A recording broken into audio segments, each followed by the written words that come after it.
नमस्कार, मैं हूं आपके साथ आशा सरमान। आप देख रहे हैं हर जिले की खबर और हर जिले की खबर में आज हम आपको कश्मीर संभाग का रुख कराएंगे सबसे पहले, और वहां पर जो खबर का असर देखा गया है वो आपको दिखाएंगे। चलिए आपको दिखा देते हैं। सबसे पहले कुलगाम के अंदर जिस तरह से खबर का असर हुआ और उसके बाद अलग अलग जिलों के अंदर कश्मीर संभाग में क्या कुछ चल रहा है, देखिए।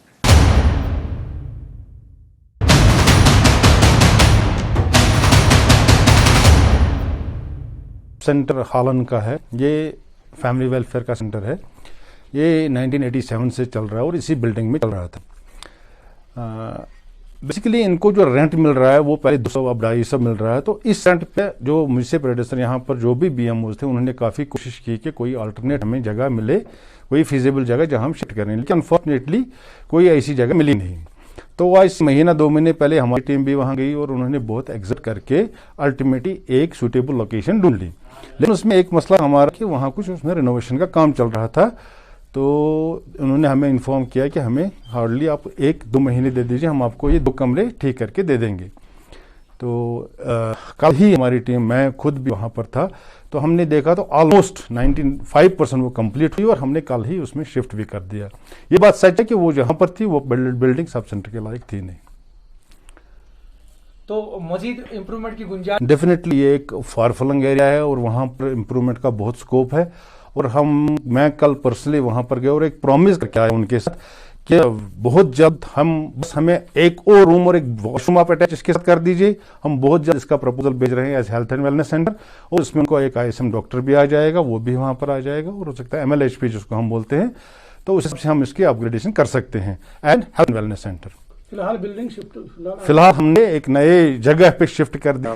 गुज़श्ता दिनों हमने जनूबी कश्मीर के जिले कुलगाम के दमाल हाजीपुरा मंजगाम इलाके के हालन की एक तिब्बी सेंटर की खबर हमने एक नाज़रीन को दिखाई, और जिसमें बाज़ाब्ता तौर पर JK24 ने एक एक्सक्लूसिव रिपोर्ट चलाया, और उसमें हमने ये दिखाया कि तिब्बी सेंटर की खस्ताहाली को लेकर मुकामी लोग जो हैं कहीं ना कहीं ज़िला इंतज़ामिया से बहुत खफा है।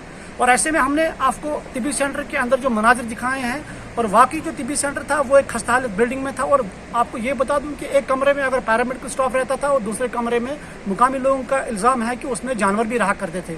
और हालांकि हमने गौ खंडर जो है वो तीसरे कमरे में वाक़ा था। तो इस सिलसिले में हमने बाज़ाब्ता तौर पर JK24 ने एक एक्सक्लूसिव रिपोर्ट चलाया, और आज मुकामी जो महकमे सेहत है उन्होंने बाज़ाब्ता तौर पर तिब्बी सेंटर को दूसरी जगह पे मुंतकिल कर दिया। और इन बातों का इजहार आज मुकामी जो यहाँ के BMO है, ब्लॉक मेडिकल ऑफिसर गुलजार अहमद, उन्होंने हमसे बात की और उन्होंने ये कहा कि हमने फ़ौरन खबर नशर होने के बाद ही तिब्बी सेंटर को दूसरी जगह पे मुंतकिल किया, और जिससे मुकामी लोग काफ़ी सराहना करते हैं। JK24 के लिए मैं कुलगाम से तनवीर वानी।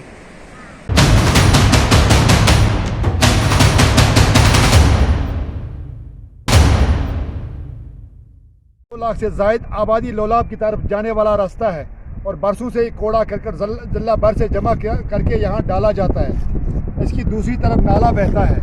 ये नाला पूरे लोलाब से होकर कुपवाड़ा बाजार से होते हुए दूसरे इलाकों की तरफ जाता है। इस पानी से लोग वुज़ू करते हैं, और कई बार लोग यही पानी कपड़े वगैरह धोने, यहाँ तक कि पीने के लिए भी इस्तेमाल करते हैं। कई बार ज़िला इंतज़ामिया इससे मुतल्लिक आगाह किया गया, लेकिन कोई इक़दाम नहीं किए गए। हालांकि काफ़ी ज़मीन आसपास के इलाकों में खुली है, लेकिन इसके बावजूद ये कूड़ा करकट इसी जैसी संजीदा जगह पर जमा किया जाता है। अब सवाल यह है कि इस तरह के मामलात में माहौल कैसे साफ रखा जा सकता है। हुकूमत की तरफ से दिया जाने वाला नारा माहौल को साफ रखो यहाँ ख़त्म हो जाता है। JK24 के लिए रियाज भट्ट, कुपवाड़ा।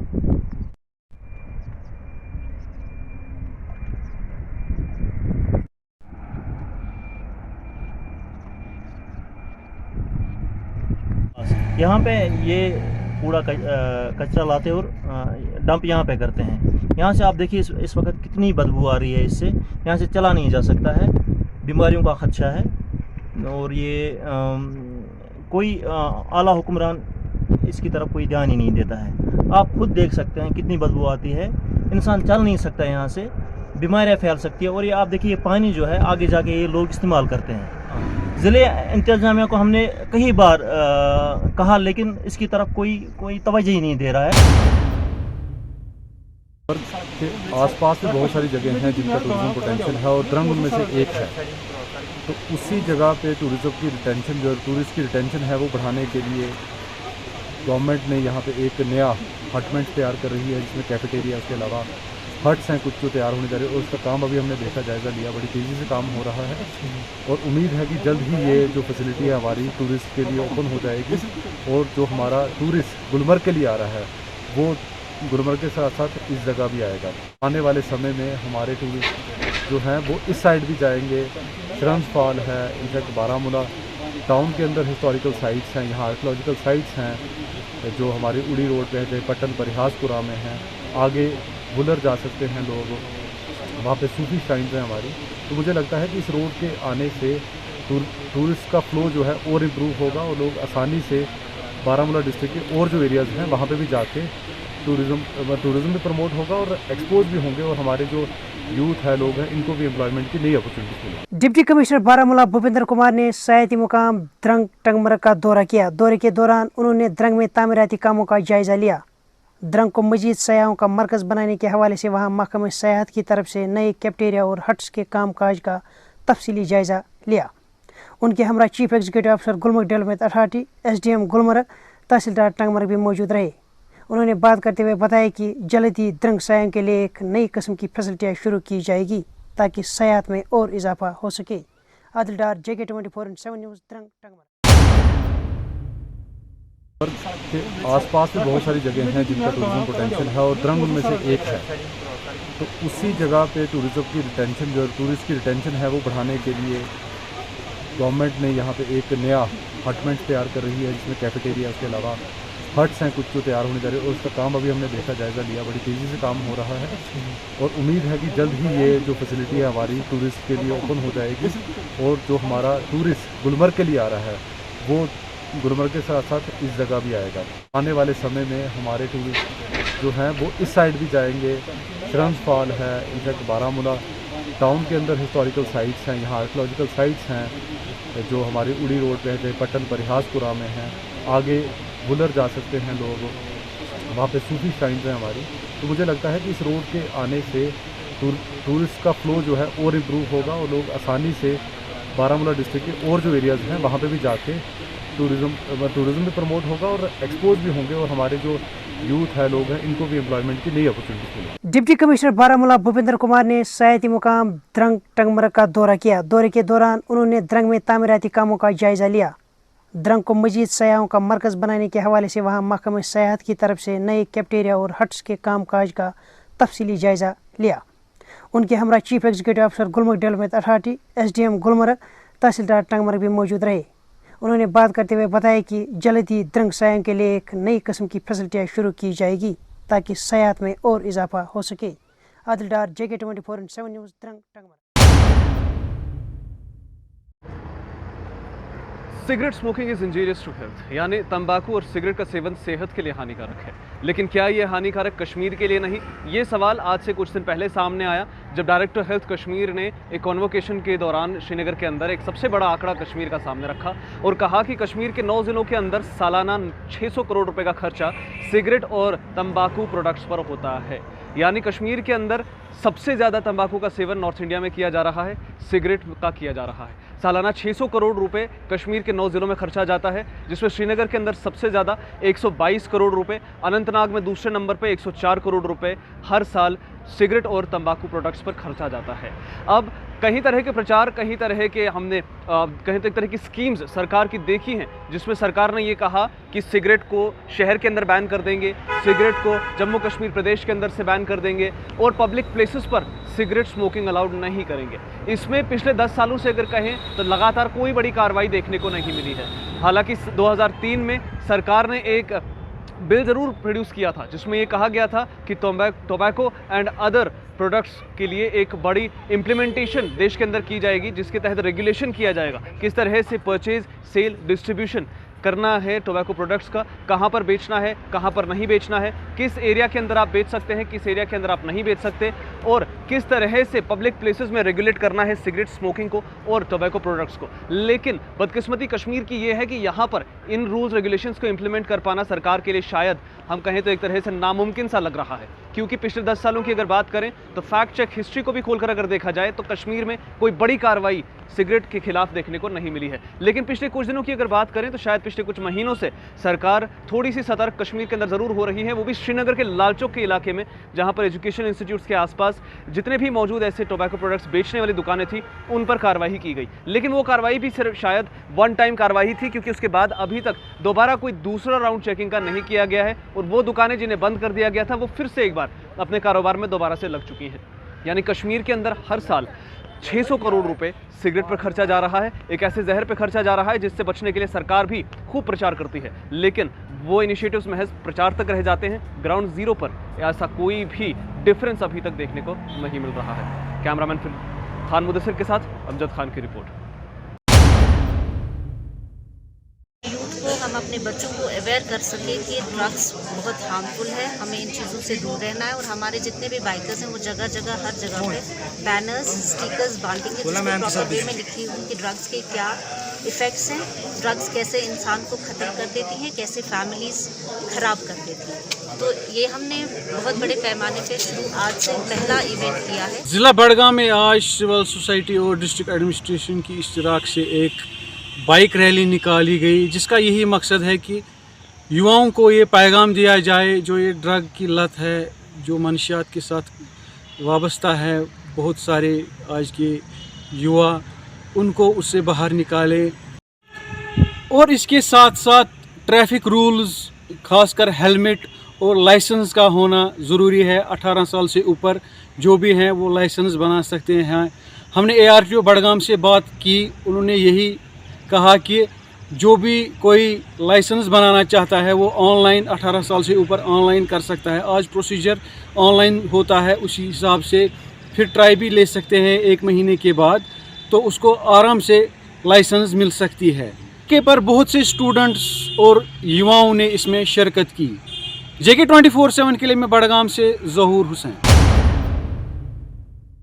चलिए अब आपको श्रीनगर लिए चलेंगे और श्रीनगर से दिखा देते हैं कि कोविड के केसेस में लगातार किस तरह से बढ़ोतरी देखने को मिल रही है। कल की अगर हम बात करें तो कल भी ज़्यादातर मामले जो है वो देखने को मिले थे, लेकिन आज यहाँ पर किस तरह से सूरत हाल बने हुए हैं और मास्क और सोशल डिस्टेंसिंग का कितना पालन किया जा रहा है। सनम एजाज हमारे सहयोगी जुड़ रहे हैं, देखिए। पिछले 24 घंटों में 150 से ज़ायद कोविड के पॉजिटिव केसेस और इन 150 में जम्मू और कश्मीर में, जहां तादाद श्रीनगर में कश्मीर में 100 से ऊपर, जम्मू में 20 के आसपास की तादाद और उस सारे के बीच में श्रीनगर में कुछ और कंटेनमेंट जोन्स का। और इस सारे के दौरान सरकार से लेकर अवाम में तीसरी लहर का खदशा भी बराबर बढ़ता ही दिखाई दे रहा है। खबरें चीन से निकल के आई हैं कि वहाँ पे दोबारा पार्शल लॉकडाउन लगाना पड़ा है और जम्मू कश्मीर में खतरे की घंटी भी बजी है, क्योंकि आने वाले दिन मौसम का मिजाज होगा और ये बदला हुआ मौसम का मिजाज होगा। और इस मौसम के बदले मिजाज में कश्मीर में अक्सर इस तरह के केसेस जो सिम्टम्स हैं कोविड के, उसी तरह के सिम्टम्स यहाँ ख़ास देखे जाते हैं।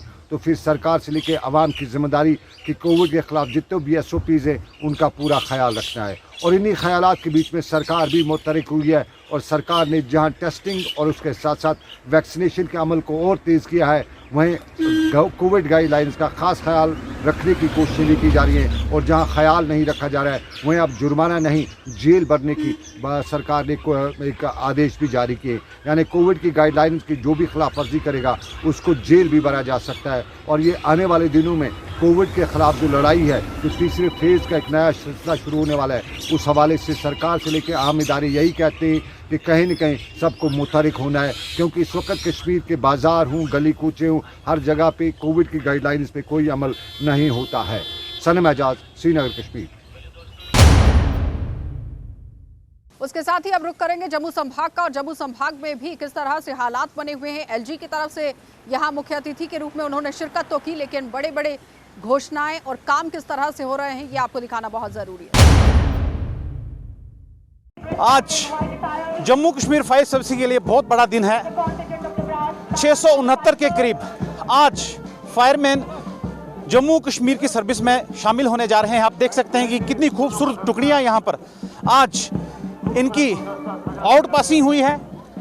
शेर कश्मीर पुलिस एकेडमी में आज अटेस्टिंग कम पासिंग आउट परेड फायरमैन की हुई है और एक बहुत खूबसूरत लम्हा आप देख सकते हैं। पहला बैच फायर एंड सर्विसेज का आज यहाँ पर जम्मू कश्मीर को मिल रहा है। माननीय LG महोदय मनोज सिन्हा इस मौके पर मुख्य अतिथि थे और आप देख सकते हैं कि कितनी यहाँ पर खूबसूरत जो है आज प्रदर्शनी इनकी तरफ से की गई है, आउट पासिंग परेड की गई है। 669 के करीब फायरमैन जो हैं आज जम्मू कश्मीर सर्विस में मिलने जा रहे हैं। पहला बैच आज ये जम्मू कश्मीर को मिला है। हालांकि अगर फायर सर्विस की बात की जाए तो काफ़ी समय से फायर सर्विसेज में नियुक्तियां कम हुई थी और मैन पावर की कमी थी, लेकिन अब उस कमी को पूरा किया गया है। यूटी प्रशासन आने के बाद ये निर्णय लिया गया था कि फायर सर्विसेज में काफ़ी ज़्यादा रिक्रूटमेंट की जाए ताकि जो नियुक्तियां जो कम हैं उन्हें पूरा किया जाए। आज वो लम्हा आ गया और आज शेर कश्मीर पुलिस अकेडमी उधमपुर से आज ये 669 के करीब फायरमैन आज सर्विसेज में शामिल होने जा रहे हैं। एलजी महोदय ने आज आउट पासिंग परेड की सलामी ली है। उसके साथ ही यहाँ पर आज डीजी जम्मू कश्मीर पुलिस के भी मौजूद है, साथ में आला अधिकारी भी मौजूद है। लेकिन आज फायर सर्विस की बात की जाए एक काफ़ी इनके लिए भी गौरव की बात है कि क्योंकि 669 के करीब जो है फायरमैन आज जम्मू कश्मीर फायर सर्विस को मिले हैं। ये कहना कि एक काबिल तारीफ जम्मू कश्मीर यूटी प्रशासन की करनी पड़ेगी, क्योंकि काफ़ी समय से यहाँ पर रिक्रूटमेंट नहीं हो पाई थी, लेकिन आज रिक्रूटमेंट हुई और उसके बाद जिस तरह से आउट पासिंग परेड हुई है, इसके बाद फायर सर्विसेज को मैन पावर इनकी बड़ी है। और कहीं ना कहीं अब जम्मू कश्मीर फायर सर्विस की अगर बात की जाए तो मैन पावर बढ़ने के साथ यहाँ पर जो है घटनाएं जो होंगी उन पे भी कहीं ना कहीं अंकुश लग पाएगा, क्योंकि हम देखते हैं अभी भी फायर एंड सर्विसेज की अगर बात की जाए जम्मू कश्मीर में काफ़ी ज़्यादा मैन पावर की कमी थी। लेकिन अब जिस तरह से 669 के करीब जो अब ये लोग जो फायर एंड सर्विसेज के बेड़े में शामिल हुए हैं, ये कहीं ना कहीं जो है एक राहत की बात जम्मू कश्मीर फायर सर्विसेज के लिए है कि वो पाकिस्तान का नाम वर्ल्ड मैप से मिटा के रहे, कि वो पाकिस्तान का नाम वर्ल्ड मैप से मिटा के रहे, कि वो पाकिस्तान का नाम वर्ल्ड मैप से मिटा के। लगातार ड्रग्स की बात करें तो जम्मू कश्मीर खिते की बात करें तो जम्मू कश्मीर में जिस तरह से लगातार बढ़ता हुआ नजर आ रहा है, वहीं पर आज हमारे साथ बातचीत करने के लिए मौजूद है, बॉर्डर खिते से ताल्लुक रखते हैं। जी सर, क्या कहना चाहेंगे? लगातार जो है ड्रग्स जो है वो बढ़ता हुआ नजर आ रहा है और जम्मू के युवाओं को जो है जम्मू कश्मीर के युवाओं को जो है वो खोखला करने का प्रयास कर रहा है। क्या लगता है पाकिस्तान जो है लगातार इस नशे को फैलाने की कोशिश कर रहा है और जम्मू कश्मीर पुलिस जो है इस पर काम कर रही है, एंटी नार्कोटिक्स फोर्स जो है वो इस पर काम कर रही है। क्या कहना चाहेंगे? कहीं ना कहीं फिर भी कोई चूक देखने को मिल रही है? आज जितने भी जैसे कोई मर्डर हो, कोई रेप हो, चोरी हो, उसके पीछे मेन कारण है ड्रग। और ड्रग के पीछे कौन है? मेन ड्रग के पीछे है पाकिस्तान। इसका सप्लायर है पाकिस्तान। पहले उसने जैसे पंजाब के अंदर, कश्मीर के अंदर टेररिज्म फैला के थोड़ा गड़बड़ करने की ज़रूरत की हिंदुस्तान के अंदर, वो तो उसका चला नहीं। जैसे पंजाब के अंदर टेररिज्म बिल्कुल ख़त्म हो गया और कश्मीर के अंदर ख़त्म होने के कगार पे पहुंच गया है, तो अब उसने सोचा कि क्यों ना इनके नौजवानों को ड्रग के अंदर ये आदत डाली जाए। तो उसका मेन सप्लायर है पाकिस्तान। जैसे कल ही पकड़ी गई, रजौरी में पकड़ी गई हीरोइन, जैसे पीछे अखनूर में पकड़ी गई थी, उससे पहले हीरानगर में पकड़ी गई थी, और उसका मेन सप्लायर है पाकिस्तान। और आज पाकिस्तान को सबक सिखाने की ज़रूरत है। सर, क्या लगता है कि कश्मीर में भी इसी तरह की अगर हम वारदात देखें तो कुछ दिन पहले भी एंटी नार्कोटिक्स फोर्स ने 5 क्विंटल पकड़ी, मानसर इलाके में भी लगभग जो है 600 kg जो है पॉपस्टार पकड़ी। तो क्या लगता है कि कहीं ना कहीं कोई बड़ी खेप जो है वो पहुंचाने का प्रयास किया जा रहा है और जम्मू कश्मीर के युवाओं को खोखला करने का प्रयास किया जा रहा है? बिल्कुल, पॉपी स्टार जो पकड़ी जा रही है ना, ये खाली कश्मीर से आ रही है और थोड़ी पाकिस्तान से भी सप्लाई होती है, और पूरा बाया कश्मीर जितनी सप्लाई हो रही है, ये खाली वहाँ नहीं पकड़ी गई, ये खाली इधर पकड़ी गई, आपने क्या नाम है, मानसर में पकड़ी गई, जहाँ रास्ते में कहीं पुंछ उधमपुर वगैरह में पकड़ी गई। मेन 20-20 क्विंटल तक पकड़ी जाती है, और जो मेन सप्लाई इसकी सब बच्चों को, नौजवानों को, हमारे जो आने वाली पीढ़ी है उसकी तरफ इनका रुझान इसके डाला जा रहा है, और इसलिए पाकिस्तान को अब सबक सिखाने की ज़रूरत है, इसकी बहुत ज़्यादा ज़रूरत है। जैसे सर्जिकल स्ट्राइक करके हमने एक इनको ट्रेलर दिखाया था पाकिस्तान को, आज उसका पिक्चर का एंड होने वाला है। कभी एक ज़माना था यही फोर्स थी हमारी और यही हिंदुस्तान था, कभी पूर्वी पाकिस्तान का नाम अगर वर्ल्ड मैप से मिट गया था, और आज वही समय आ रहा है। अगर नहीं पाकिस्तान का एटीट्यूड चेंज हुआ, नहीं पाकिस्तान के प्राइम मिनिस्टर साहब नहीं समझे, अगर उन्होंने अपना रवैया चेंज किया, तो वही हिंदुस्तान है। मुझे अपनी सेंट्रल गवर्नमेंट के ऊपर पूरा भरोसा है कि वो पाकिस्तान का नाम वर्ल्ड मैप से मिटा के रहे। वो मुश्किल है बातचीत करने के लिए। तो आपने देखा कि हमारे साथ बातचीत कर रहे थे सुखनंदन चौधरी, और जिन्होंने स्पष्ट कर दिया है कि केंद्र सरकार जो है आने वाले समय में जो है पाकिस्तान का जो है वो नाम मिटा देगी, पूरे मैप से जो है नाम मिट जाएगा। ये बड़ी जानकारी जो थी हम आप तक पहुंचाने की कोशिश कर रहे थे। तब तक के लिए आप बने रहे JK24/7 के लिए। कैमरा पर्सन दीपक कुमार के साथ, धन्यवाद। अभी हम टाउन हॉल डोडा में हैं, जहां पे ब्रांड डेवलपमेंट इंस्टीट्यूट की तरफ से आज एक प्रोग्राम सेलिब्रेट किया जा रहा है, एनुअल डे। और मेरे साथ चेयरमैन हैं, इनसे बातचीत करते हैं। सर, आपका वेलकम है।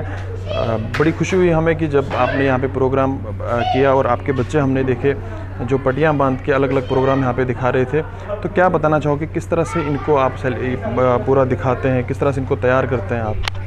मैं आपको बताना चाहूँगा, जो आज हमने एनुअल डे सेलिब्रेट किया, इस एनुअल डे सेलिब्रेट करने का मकसद है कि बच्चे जो हमारे 5 से 15 साल के बच्चे हैं, जिनको डराया जा रहा है कोविड-19 की 3rd लेयर से, एक खौफ का माहौल बन गया है।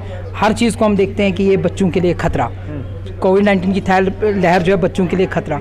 लेकिन कहीं ना कहीं बच्चों को उभारने के लिए कोई इंस्टीट्यूशन आगे आए, तो हमारा इंस्टीट्यूशन जो है हमेशा इन बच्चों के लिए आगे आया है। हमारे पास ऐसी एक्सरसाइजेज हैं जिससे बच्चों के न्यूरॉन्स एक्टिव होते हैं और बच्चे उन चीज़ों से फाइट कर सकते हैं जो ये ऐसी चैलेंजेस सामने आते हैं। लगभग कितने सालों से आप यहाँ पे इस इंस्टीट्यूट को चला रहे हैं? लगभग 3 साल हमारे डोडा में हो गए और उससे 1 साल मेरा जम्मू में था। लगभग 4 सालों से इंस्टीट्यूट रन कर रहा है। तो किस तरह का रिजल्ट आपको मिल रहा है? जब पहला यहाँ पे आपने खोला था, पहले क्लासेस स्टार्ट की थी, कितने बच्चे थे और आज कितने हैं? पहले जब हमने खोला था तो 3 महीने के बाद हमारे पास 21 स्टूडेंट्स थे, और आज हमारे पास कोविड देख रहे हैं आप, हमने 3 महीने के बाद लगभग हमने 5-7 महीने ही काम किया था, तो हमारे पास 150 स्टूडेंट्स थे। मुझे थोड़ा सा मोटिवेट कीजिए आप कि किस तरह से आप एक बच्चे को तैयार करते हैं, किन किन चीज़ों की उसको ज़रूरत पड़ती है और क्या क्या दिक्कतें पहले आपको आती हैं? सर, सबसे बड़ी जो दिक्कत आती है वो पेरेंटिंग और बच्चे के बीच में ये आती है कि बच्चे की जो पेरेंटिंग होनी चाहिए वो उस तरीके से नहीं हो रही है। मैं आपको बताना चाहूँगा कि हम समझते हैं बच्चा पैदा हो गया और मैं बच्चे की फ़ीस दे देता हूँ या बच्चे की एडमिशन कर देता हूँ, मैं एक अच्छा पेरेंट्स हो गया। लेकिन बट ऐसा नहीं है। बच्चे की जो पेरेंटिंग होनी चाहिए, 0 से लेकर 5 साल तक के लिए बच्चे को कभी डांटना नहीं चाहिए, कभी उसके अंदर प्रेशर नहीं बैठना चाहिए, वो बिल्कुल आज़ाद होना चाहिए ताकि उसकी ब्रेन की सही तरीके से डेवलपमेंट हो। और उसके बाद में 5 से 15 साल के बच्चों को जब डेवलपमेंट हो जाती है, ब्रेन डेवलप होता है, उसको हर एक चीज़ सिखाई जाए, हर एक मैनर्स सिखाए जाए, हर एक चीज़ सिखाई जाए, ताकि उसके अंदर न्यूरॉन्स एक्टिव हुए हैं, उन एक्टिव न्यूरॉन्स का कोई बेनिफिट हो जाए। तो वो हम यहाँ सिखाते हैं। को खास करके पेरेंट्स को मेरी पेरेंट्स से ये गुजारिश है और एक बहुत बड़ी रिक्वेस्ट है कि इनका आपके बच्चे your child is genius, we can prove it. आपके बच्चे जीनियस है, हमें एक मौका दे दीजिए, हम उसको प्रूव कर सकते हैं। आपके बच्चों में बहुत सारे गुण हैं, यही हमारा मैसेज है। मेरे साथ और भी कुछ लोग हैं, आपका नाम जानना चाहेंगे? मेरा नाम माजिद रशीदी है। आप कहाँ से हैं? मैं बेसिकली तो प्रेमनगर डोंगरू से हूँ, लेकिन आज मैं ब्रेन्स डेवलपमेंट इंस्टीट्यूट की खिदमत कर रहा हूँ एज अ कंप्यूटर ऑपरेटर। तो ब्रेन्स डेवलपमेंट इंस्टीट्यूट के साथ खिदमत करना मुझे अच्छा लग रहा है, और मैं गुलिस्तान न्यूज़ का भी बहुत बहुत शुक्रिया करना चाहता हूँ कि उन्होंने मुझे इस लायक समझा, मुझे बात करने का मौका दिया। कैसा लग रहा है आपको कि यहाँ पे इस तरह की जो बच्चे अलग अलग प्रोग्राम यहाँ पे दिखा रहे हैं, तो क्या कितने टाइम से आप जुड़े हैं इस इंस्टीट्यूट के साथ? मैं आपको बताता चलूँ कि मैं अभी उतने तवील अरसे से इस इंस्टीट्यूट के साथ नहीं जुड़ा हूँ, मुझे बहुत कम टाइम।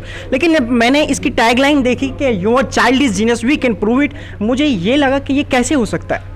तो फिर जब मैं इनके साथ काम करने लगा तो मैंने देखा कि हर बच्चा जीनियस होता है, हम प्रूव करते हैं। जिस तरह एक कोयले के अंदर एक हीरा होता है तो उसे जौहरी निकालता है, वो इसमें हीरा डालता नहीं बल्कि उसे प्रूव करता है, उसे निकालता है। इसी तरह ब्रेन्स डेवलपमेंट इंस्टीट्यूट आपके बच्चों के लिए काम कर रहा है। लोगों को किस तरह से सामने आना चाहिए, बच्चों को किस तरह से सामने आना चाहिए, इस इंस्टीट्यूट में हिस्सा लेना चाहिए? बच्चों को सामने आना चाहिए, उससे पहले उनके पेरेंट्स को सामने आना चाहिए। उनके पेरेंट्स अगर अपने बच्चों की भलाई चाहते हैं सर, तो वो इस इंस्टीट्यूट के लिए अपने कदम आगे बढ़ाएं, और इंस्टीट्यूट तो उनके लिए हमेशा से वेलकम कर रहा है। बहुत बहुत शुक्रिया हमसे बात करने के लिए। ब्रांड डेवलपमेंट इंस्टीट्यूट की तरफ से आज ये प्रोग्राम किया जा रहा था, ये आप बैनर देख सकते हैं। और के भारद्वाज जो चेयरमैन हैं, उनसे भी हमने बातचीत की, उन्होंने साफ तौर पर बताया कि किस तरह से आप इस इंस्टीट्यूट में हिस्सा ले सकते हैं। चलिए अब रुख करते हैं जिला सांबा की तरफ, और वहां पर किस तरह से हालात बने हुए हैं वो जान लेते हैं, क्योंकि आज पशु तस्करी का मामला एक बार फिर से सांबा से देखने को मिला है, जहां पर 19 पशुओं को बरामद किया गया। यहाँ पर पूरी तरह से पुलिस जो है वो हरकत में आई हुई थी। ऋषि खजूरिया अपडेट कर रहे हैं, देखिए। पशु तस्करी के खिलाफ अपने अभियान को आगे बढ़ाते हुए जिला पुलिस सांबा को एक बार फिर से एक बड़ी कामयाबी हाथ लगी है। आपको बता दें कि जिला पुलिस सांबा की घगवाल पुलिस टीम ने एक और बोवाइन स्मगलिंग की अटेम्प्ट को विफल किया है और इस अटेम्प्ट में 19 बेजुबान पशुओं की जिंदगी बचाकर उन्हें सेफर प्लेस पर पहुंचाया है। आपको बता दें कि घगवाल पुलिस टीम को जो इनपुट मिला था, जो सूत्रों के हवाले से जानकारी मिली थी, उसी जानकारी के आधार पर घगवाल पुलिस टीम ने नाकाबंदी कर दी घगवाल के टप्याल इलाका में। और जिस ट्रक को लेकर पुलिस को सूचना मिली थी, उस ट्रक को पुलिस ने नाका पॉइंट पर रोकने का प्रयास किया, लेकिन वो ट्रक नहीं रुका, वो आगे बढ़ गया और पुलिस टीम ने उस ट्रक को चेस किया। लेकिन अनफॉर्चुनेटली जो स्मगलर्स थे उन्होंने ट्रक को वहीं रोककर वो वहां मौके से फरार हो गए। और जैसे ही पुलिस टीम मौके पर पहुंची और पुलिस ने उस ट्रक को सीज किया, जो कि पंजाब की ओर से आ रहा था और ये कश्मीर घाटी की ओर जा रहा था इन बेजुबान पशुओं को लेकर। और चेकिंग के दौरान पाया गया कि 19 बेजुबान पशु उसमें काफी क्रुएल्टी से, काफी जालिमाना तरीके से बांधे हुए थे और पुलिस ने उन्हें वहां से बचाकर रेस्क्यू कर सेफर प्लेस पर पहुंचा दिया। वहीं गाड़ी को भी सीज कर लिया गया, जो ट्रक इस्तेमाल किया गया था इस इलीगल बोवाइन स्मगलिंग को लेकर।